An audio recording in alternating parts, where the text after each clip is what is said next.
Richard, what is the White House saying about the call? Yeah, the White House putting out a readout of that high-stakes call that lasted apparently 90 minutes, but we don't know that for sure, giving some details in this call, including the two leaders agreeing to begin negotiations on a ceasefire.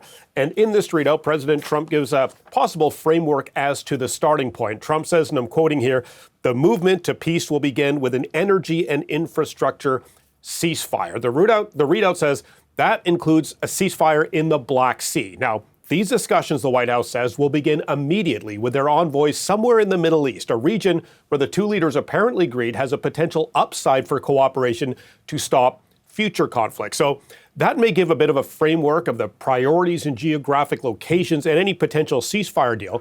Trump also talks about kickstarting bilateral trade between the U.S. and Russia, saying it has potential for, quote, enormous economic deals and geopolitical stability. Now, both Trump and Russian President Vladimir Putin agreed that Iran should never be in a position to destroy Israel.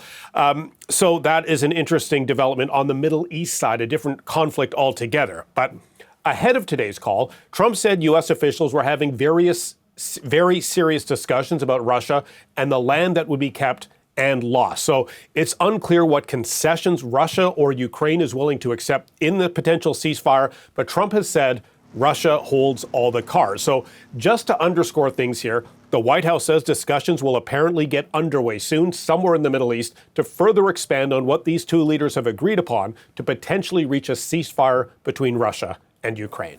And what about the Kremlin? What are they saying?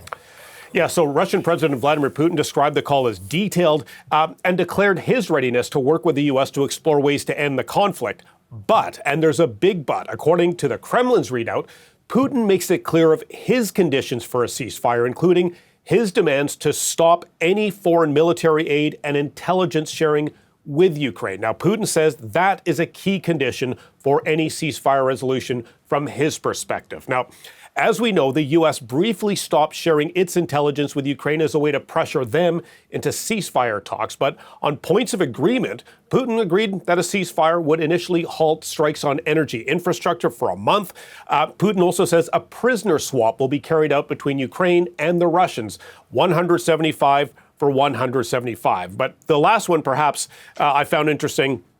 A little bit of sports diplomacy. The two leaders apparently agreed, according to the Kremlin, to support organizing ice hockey games on U.S. soil between Russia and American players. Now, of course, we're still waiting to hear reaction from Ukraine.